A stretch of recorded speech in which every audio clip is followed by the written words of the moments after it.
Live, local, late breaking. From the WHIO Broadcast Center in Dayton, this is News Center 7.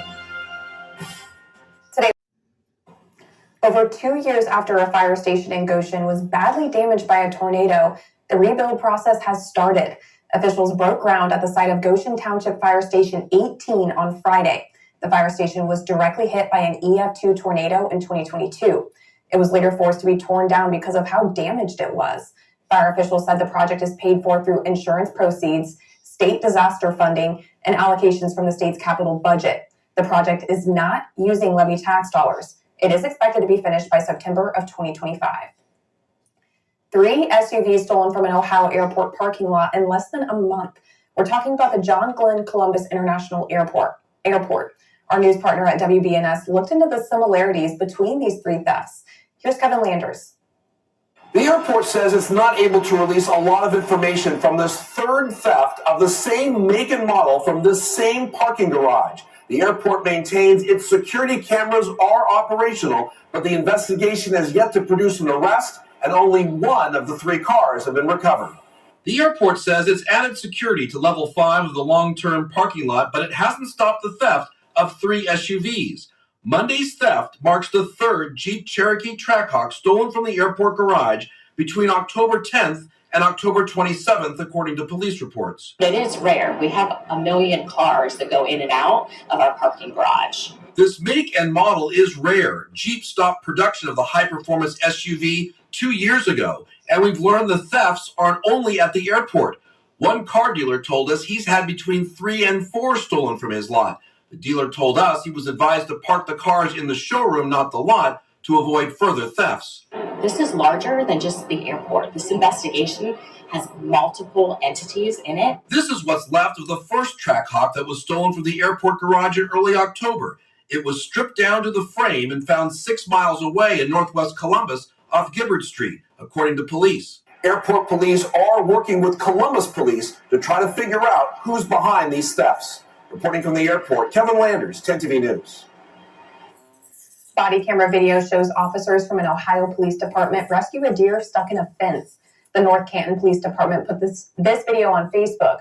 You see 2 officers trying to pull the deer out of the fence. This was just after 8:30 Saturday morning. According to the Facebook post, one of those officers is no stranger to rescuing animals. He is known within the department as the, quote, duck recovery expert, because they say he always seems to be working when baby ducks fall into storm drains. In Warren County, troopers caught a driver going nearly 2 times the speed limit on I-75. In a post shared to Facebook, Ohio State Highway Patrol shared body camera video of a trooper stopping the driver. The driver was reportedly going 129 miles an hour in a 65-mile-per-hour zone. In October this year, troopers say over 1,000 speed-related crashes have taken place on Ohio roads. We're hearing from Ohio Girl Scout troops after they learned their century-long partnership with the Catholic Church is ending.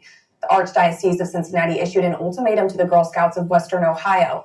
Get out of our facilities or go their separate ways. It claims the Scouts promotes ideologies that are not in line with the Catholic Church, specifically regarding gender and sexuality. Troop leaders say they were blindsided by the decision. The decision was made at the highest level to cut our girls off from their school, which is so problematic, Sean, because what it does is it tells our girls that they've done something fundamentally wrong. She's calling a meeting of Catholic troop leaders for the next month to plan their next steps. The partnership with the Girl Scouts will officially end in December of 2025. When that happens, troops will either have to convert to an American Heritage Girls troop, find another location to meet, or disband. This decision was years in the making. In 2012, the U.S. Conference of Catholic Bishops launched an inquiry into the Girl Scouts. 4 years later, the Archdiocese of Cincinnati and Girl Scouts of Western Ohio reached a 5-year memorandum of understanding.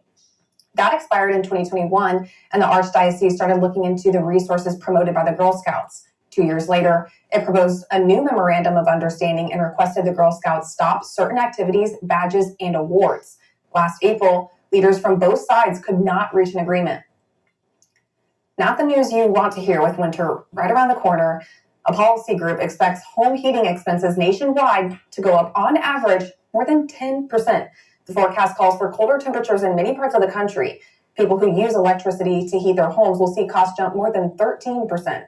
Utility companies are passing along the cost of maintaining and upgrading the electric grid to customers.